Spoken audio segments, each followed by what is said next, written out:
क्या दोस्तों आपको पता है हाल ही में सुर्खियों में रहा रिसा किस राज्य का एक विशिष्ट परिधान है?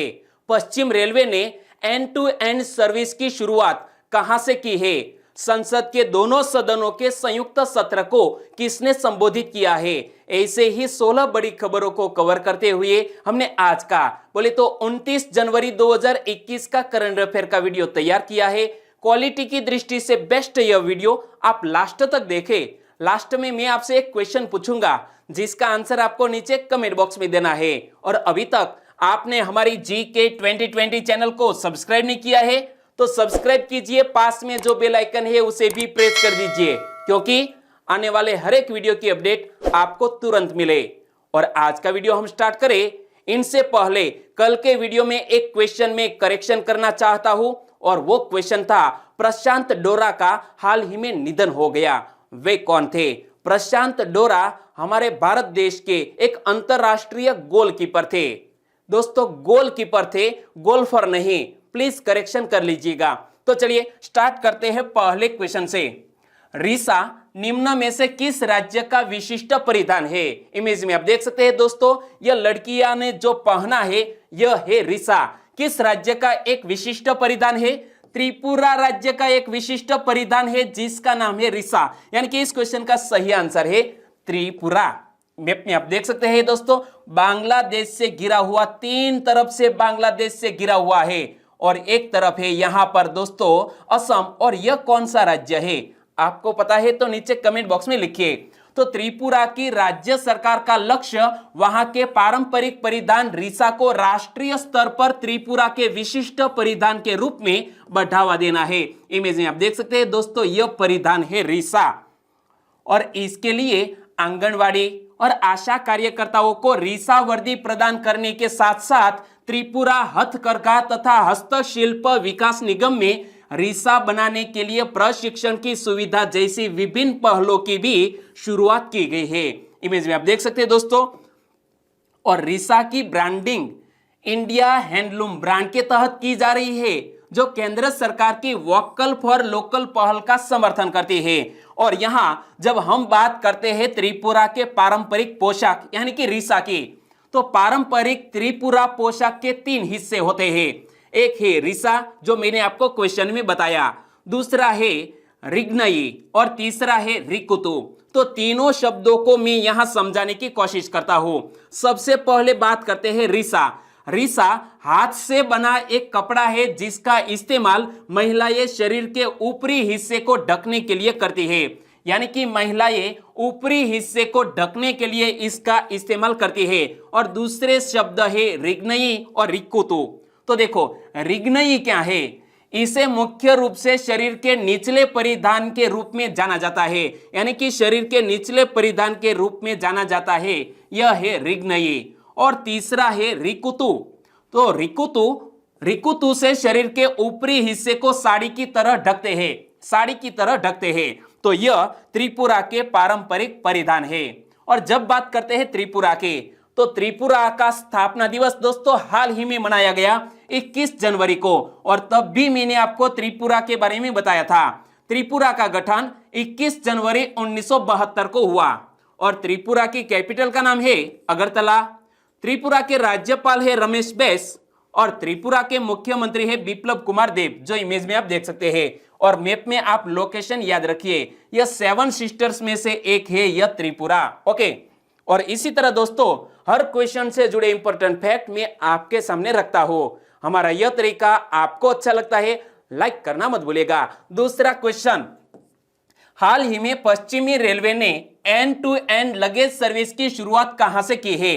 पश्चिम रेलवे यानी कि वेस्टर्न रेलवे ने हाल ही में end to end luggage service की शुरुआत अहमदाबाद से की है। यानी कि गुजरात की आर्थिक कैपिटल अहमदाबाद से यह सर्विस शुरू की गई है और इस सर्विस का नाम है end to end luggage service. तो यह क्या है तो समझिए, end to end luggage service क्या है?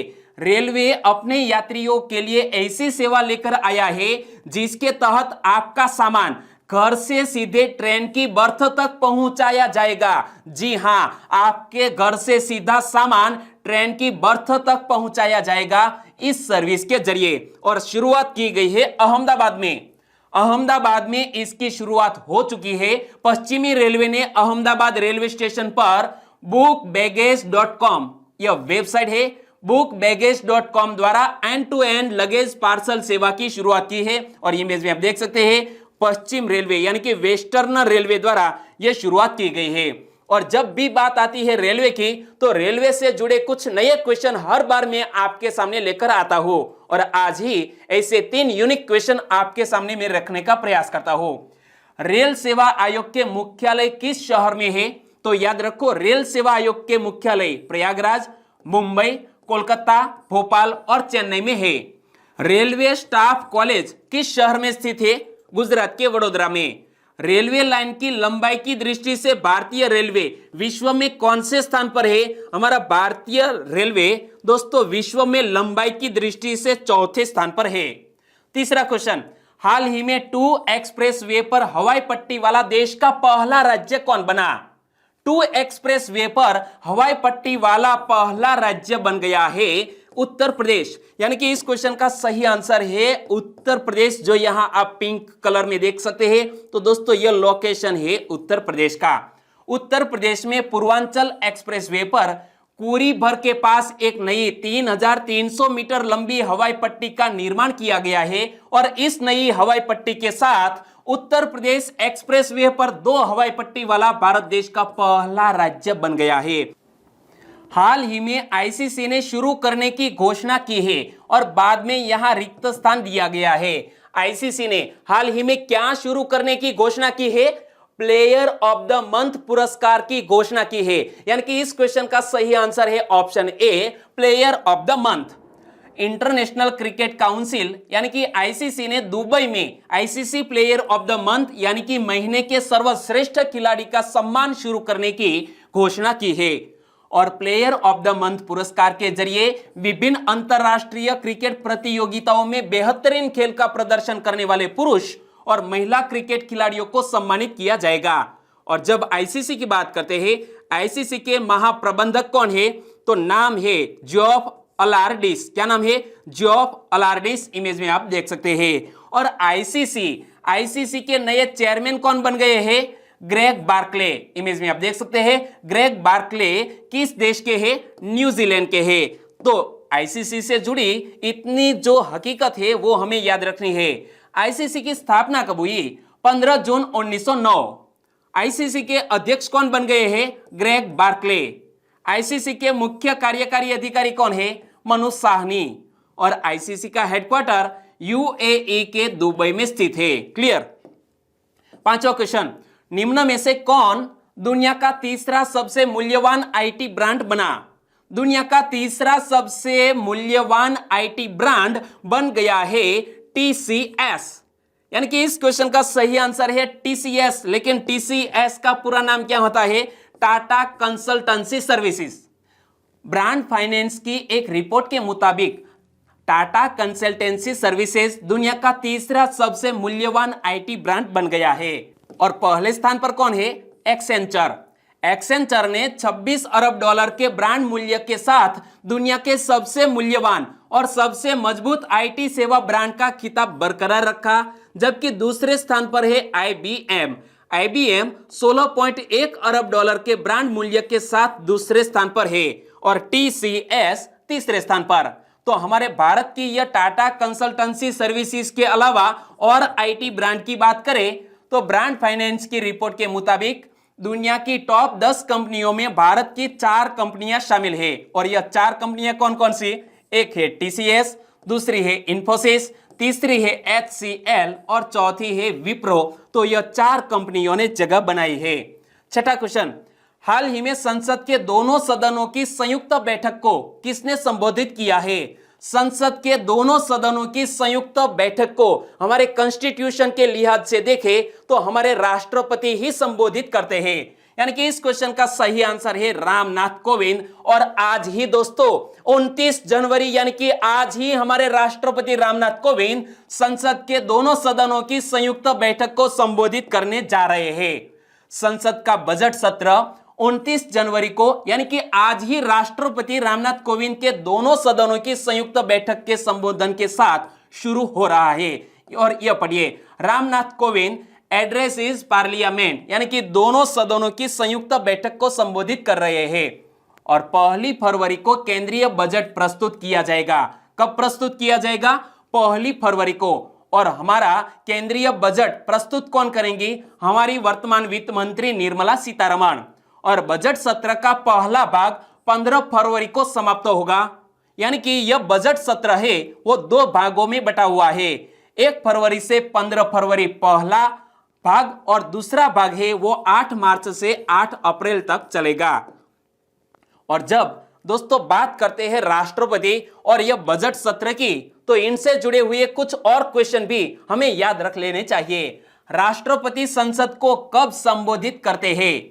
संविधान के अनुच्छेद 86(1) के अनुसार भारत के संविधान में राष्ट्रपति द्वारा संसद के किसी एक सदन के समक्ष या एक साथ समवेत दोनों सदनों के समक्ष अभिभाषण के जाने का प्रावधान किया गया है संविधान के इस अनुच्छेद में। और संविधान के अनुच्छेद 87(1) के अनुसार बात करें तो राष्ट्रपति लोकसभा के प्रत्येक आम चुनाव के पश्चात प्रथम सत्र के आरंभ में तथा प्रत्येक वर्ष के प्रथम सत्र के आरंभ में एक साथ समवेत दोनों सदनों में अभिभाषण करेंगे और संसद को इस सत्र के आह्वान के कारण बताएंगे।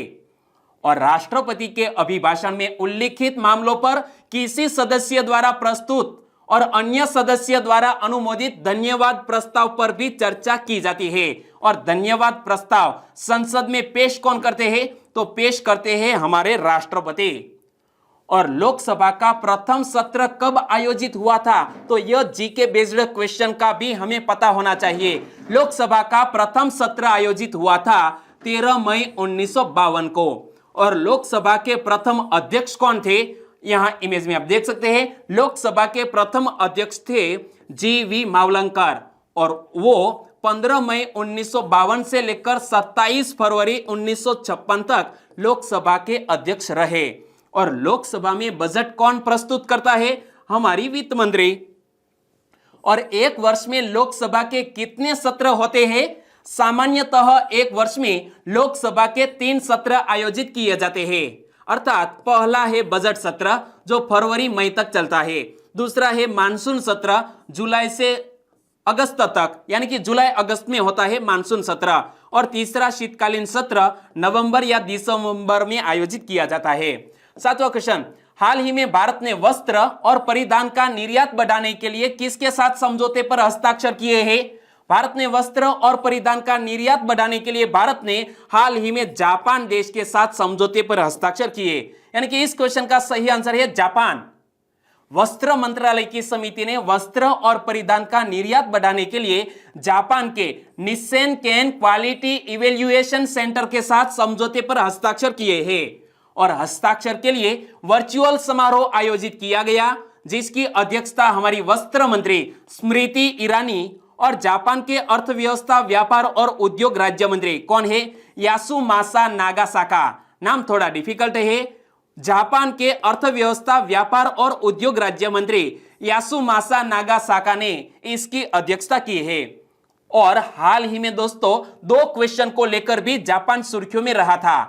हाल ही में विशिष्ट कुशल कामगारों से संबंधित समुचित संचालन प्रणाली के लिए भारत ने किसके साथ समझौता किया है? जापान देश के साथ। और यह क्वेश्चन भी मैंने आपको बताया था।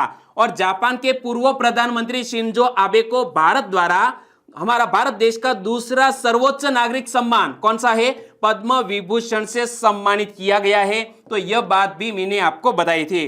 पद्म विभूषण से सम्मानित किए जा चुके हैं जापान के पूर्व प्रधानमंत्री शिंजो आबे। 8वां क्वेश्चन, WHO के संचालन मंडल की 148वीं बैठक की अध्यक्षता किसने की है? वर्ल्ड हेल्थ ऑर्गेनाइजेशन की संचालन मंडल की 148वीं बैठक की अध्यक्षता हमारे भारत देश के स्वास्थ्य मंत्री डॉक्टर हर्षवर्धन ने की, यानी कि इस क्वेश्चन का सही आंसर है डॉक्टर हर्षवर्धन।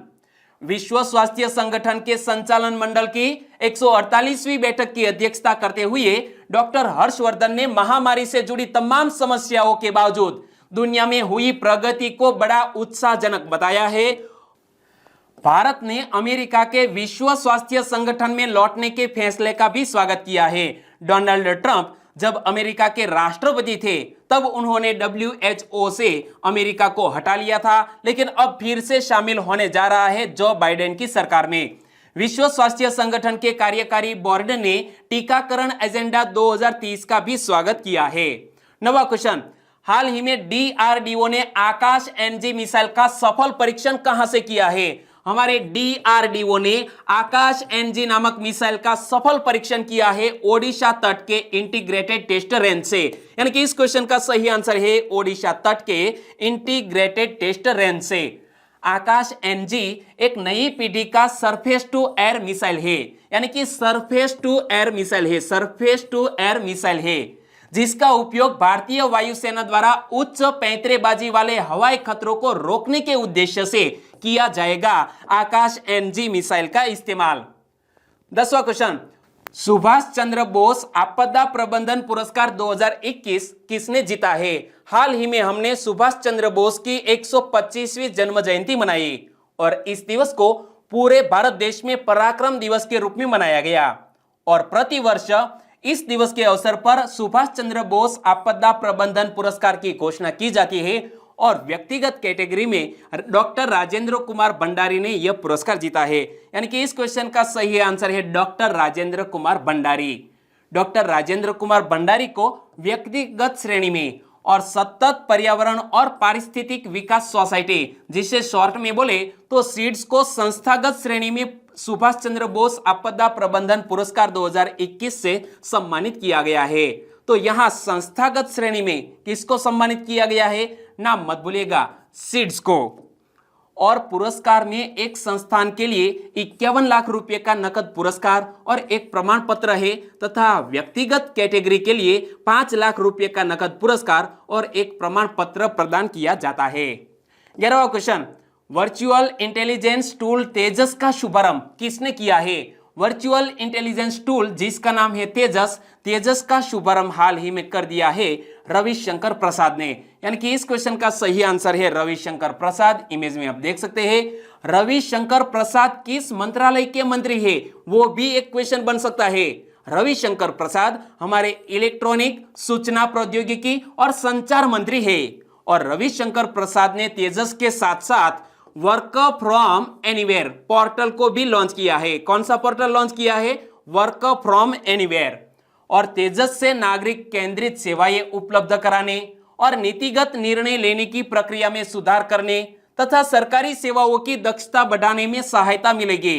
और आगे बात करें तो 12वां क्वेश्चन, हाल ही में भारत ने किस देश के साथ मिलकर ग्रीन स्ट्रेटेजिक पार्टनरशिप शुरू की है?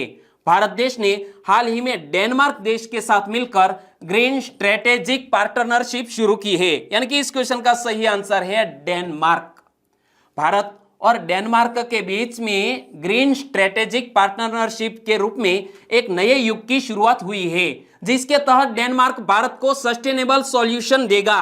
और यह करार डेनमार्क के प्रधानमंत्री मैट फ्रेडरिक्सन और भारत के प्रधानमंत्री नरेंद्र मोदी की दूरदृष्टि के अनुरूप है, जो 28 सितंबर 2020 को एक वर्चुअल सम्मेलन में व्यक्त की गई थी। और जब जिक्र किया गया है डेनमार्क का, तो ग्रीन स्ट्रेटेजिक पार्टनरशिप आपसी हित के साथ राजनीतिक सहयोग, आर्थिक संबंध और पर्यावरण अनुकूल विकास को बढ़ावा देगा। और यहां आप में पे देखिए कि यह है डेनमार्क। डेनमार्क के अगल बगल में नॉर्वे, स्वीडन और जर्मनी जैसे देश स्थित है। और डेनमार्क की कैपिटल का नाम क्या है? कोपेनहेगन। डेनमार्क के प्रधानमंत्री कौन है? Mat Frederiksen. इमेज में आप देख सकते हैं दोस्तों, मैटे फ्रेडरिक्सन। और डेनमार्क की रानी का नाम है मार्ग्रेथा सेकंड और डेनमार्क की करेंसी है डेनिश क्रॉन। 13वां क्वेश्चन, राफेल विमान की अधिकतम स्पीड कितनी है? जी हां दोस्तों, हमारे भारत देश के लिए एक खुशखबरी है कि हाल ही में 3 राफेल हमारे भारत देश पहुंच चुके हैं और इसी के साथ हमारे भारत देश में राफेल की कुल संख्या हो गई है 11 और धीरे धीरे करके 36 राफेल फ्रांस देश से भारत आने वाले हैं और हमारे भारत देश की सुरक्षा में बढ़ोतरी हो रही है। तो यह राफेल विमान की अधिकतम स्पीड कितनी है, यह हमें पता होना चाहिए। स्पीड है 2222 किलोमीटर प्रति घंटे की रफ्तार से उड़ान भर सकता है यह राफेल। तो इन 3 विमानों के भारत पहुंचने के बाद एयरफोर्स के बेड़े में राफेल की संख्या 11 हो गई है और 5 राफेल विमानों के पहले बैच को 10 सितंबर को भारतीय वायुसेना में कमीशन किया गया था और इस विमानों को अंबाला में 17 गोल्डन एरो स्क्वाड्रन में शामिल किया गया था। तो यह क्वेश्चन भी मैंने आपको बताया था कि राफेल विमान को कहां शामिल किया गया है, अंबाला में 17 गोल्डन एरो स्क्वाड्रन में। और ये राफेल विमान पूर्ण रूप से कॉम्बैट रेडी पोजीशन में है और जिन्हें कुछ दिनों के अंदर ही किसी भी ऑपरेशन में लगाया जा सकेगा। 14वां क्वेश्चन, हाल ही में विश्व आर्थिक मंच के दावोस संवाद को संबोधित किसने किया है? वर्ल्ड इकोनॉमिक फोरम के दावोस संवाद को भारत की तरफ से संबोधित किया है हमारे प्रधानमंत्री नरेंद्र मोदी ने, यानी कि इस क्वेश्चन का सही आंसर है नरेंद्र मोदी। प्रधानमंत्री श्री नरेंद्र मोदी 28 जनवरी 2021 को यानी कि कल ही वीडियो कॉन्फ्रेंसिंग के माध्यम से विश्व आर्थिक मंच के दावोस संवाद को संबोधित किया और दावोस संवाद एजेंडा कोविड के बाद की दुनिया में विश्व आर्थिक मंच की महत्वपूर्ण पहल की शुरुआत का प्रतीक है। दावोस संवाद में पूरी दुनिया के उद्योग जगत के 400 से अधिक शीर्ष प्रतिनिधियों ने भाग लिया, जिसमें प्रधानमंत्री चौथी औद्योगिक क्रांति, मानवता की भलाई के लिए प्रौद्योगिकी का उपयोग विषय पर सत्र को संबोधित किया। 15वां क्वेश्चन, हाल ही में सबसे बड़ा जलवायु सर्वेक्षण किसने किया है? सबसे बड़ा जलवायु सर्वेक्षण यूनाइटेड नेशंस डेवलपमेंट प्रोग्राम ने किया, यानी कि इस क्वेश्चन का सही आंसर है यूएनडीपी। हिंदी में कहे तो संयुक्त राष्ट्र विकास कार्यक्रम। संयुक्त राष्ट्र विकास कार्यक्रम द्वारा हाल ही में सबसे बड़ा जलवायु सर्वेक्षण किया गया।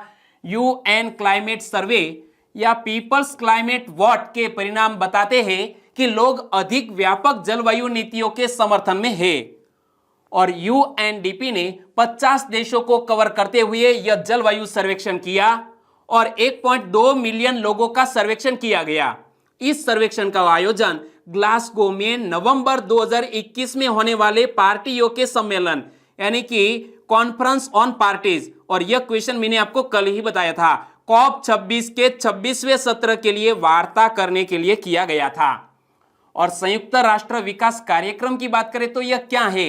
यह संयुक्त राष्ट्र का वैश्विक विकास नेटवर्क है और यह कार्यक्रम देशों के बीच निवेश और तकनीकी सहयोग को बढ़ावा देता है। और यूएनडीपी का पूर्ण स्वरूप क्या होता है? United Nations Development Programme. और यूएनडीपी का हेडक्वार्टर कहां पर स्थित है? न्यूयॉर्क में। यूएनडीपी की स्थापना 22 नवंबर 1965 को हुई। यूएनडीपी के वर्तमान अध्यक्ष कौन है? Achim Steiner.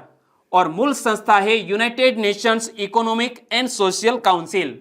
16वां क्वेश्चन, बालिका के लिए पंख अभियान कहां शुरू किया गया? बालिकाओं के लिए पंख अभियान शुरू किया गया है मध्य प्रदेश में, यानी कि इस क्वेश्चन का सही आंसर है मध्य प्रदेश। इमेज में आप देख सकते हैं मध्य प्रदेश के चीफ मिनिस्टर ऐसे शिवराज सिंह चौहान।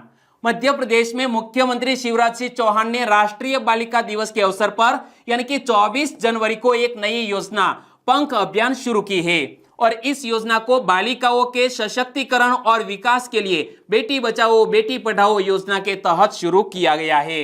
और पंख अभियान 1 वर्षीय कार्यक्रम है और पंख योजना का पूर्ण स्वरूप क्या होता है? तो पी बोले तो प्रोटेक्शन यानी कि सुरक्षा, ए बोले तो अवेयरनेस ऑफ देयर राइट्स यानी कि अपने अधिकारों के बारे में जागरूकता, एन बोले तो न्यूट्रिशन यानी कि पोषण, के बोले तो नॉलेज यानी कि ज्ञान और एच बोले तो हेल्थ यानी कि स्वास्थ्य। तो यह है पंख का मीनिंग। और सीएम शिवराज सिंह चौहान ने लाडली लक्ष्मी योजना के तहत 26,099 लड़कियों के लिए 6.47 करोड़ रुपए की छात्रवृत्ति की भी घोषणा की है। और जब बात करते हैं मध्य प्रदेश की तो यहां मैप में देखिए सेंटर में स्थित है यह मध्य प्रदेश। कैपिटल है भोपाल। भोपाल को राजा भोज की नगरी तथा जिलों की नगरी भी कहा जाता है। मध्य प्रदेश की वर्तमान राज्यपाल कौन है? आनंदीबेन पटेल। और जैसा कि मैंने बताया मुख्यमंत्री है शिवराज सिंह चौहान। और इसी के साथ साथ राज्य प्रतीक की भी बात कर ले। मध्य प्रदेश का राजकीय पशु है बारहसिंगा, राजकीय पुष्प है सफेद लिली और राजकीय पक्षी है शाह बुलबुल यानी कि पैराडाइज फ्लाई कैचर। और मध्य प्रदेश का राजकीय वृक्ष है बरगद और राजकीय फसल है सोयाबीन। तो यह फैक्ट भी याद रख लीजिए। चलिए अब बात करते हैं दोस्तों कल के वीडियो के क्वेश्चन की। कल वीडियो में मैंने आपसे एक क्वेश्चन पूछा था, हाल ही में सुर्खियों में रही दुलारी देवी का संबंध निम्न में से किस कला से है? दुलारी देवी का संबंध मधुबनी पेंटिंग से है, यानी कि इस क्वेश्चन का सही आंसर है मधुबनी पेंटिंग। और हाल ही में दुलारी देवी को पद्मश्री से सम्मानित किया गया, इसलिए सुर्खियों में आई थी। और इस क्वेश्चन का सही आंसर दिया है किंजल प्रजापति, आकाश अनुपम, भरत कुमार ईश्वर भाई पटेल, राकेश गामित, अमर पुष्पा, हेमंत कुमार पाटिल, आशीष राठवा। इन सभी दोस्तों ने इस क्वेश्चन का सही आंसर दिया। और दोस्तों कल के वीडियो में मैंने आपको एक गलत इंफॉर्मेशन दे दी थी। देवांग त्रिवेदी ने हमारा यहां ध्यान आकर्षित किया। उन्होंने लिखा कि प्रशांत डोरा वो हमारे भारत देश के एक जाने माने गोलकीपर थे। जी हां, बिल्कुल सही और thank you very much Devang ji. आगे बात करें सब्सक्राइबर फ्रेंड की, करण सथवारा, राजपूत सोहित कुमार, वचेत राठवा, कल्पेश, हर्षित मकवाणा, चौधरी अशोक भाई, पटेल उर्वशी, शैलेश कुमार तबियाड़। इन सभी दोस्तों ने इस क्वेश्चन का सही आंसर दिया मधुबनी पेंटिंग। और रुतवा पटेल, परमार सुमित्रा, धनराज कुमार, पूनम अगरिया, शीतल चावड़ा, रणछोड़ आहिर, आहिर हंसा, गोपाल कुमार। इन सभी दोस्तों ने भी इस क्वेश्चन का सही आंसर दिया। सभी दोस्तों को बहुत बहुत धन्यवाद। और आज के वीडियो का क्वेश्चन ए रहा स्क्रीन पर, हाल ही में अमेरिका के नए विदेश मंत्री कौन बने? हाल ही में अमेरिका के नए विदेश मंत्री कौन बने? 4 ऑप्शन आपकी स्क्रीन पर, सही ऑप्शन चुनिए और आंसर दीजिए नीचे कमेंट बॉक्स में। और कल ही दोस्तों अमेरिका के नए विदेश मंत्री के बारे में मैंने आपको बताया था, आपको याद है तो लिखिए, क्योंकि एक बार आप लिख देंगे फिर आप उसे कभी नहीं भूलेंगे। और वीडियो वाकई में अच्छा लगता है, हेल्पफुल लगता है तो इस वीडियो की लिंक फेसबुक, व्हाट्सएप या टेलीग्राम के जरिए आपके दोस्तों को शेयर करना मत भूलिएगा। बस छोटी सी उम्मीद के साथ वीडियो खत्म करते हैं, फिर मिलेंगे नई करंट अफेयर वीडियो के साथ। तब तक के लिए टेक केयर एंड जय हिंद।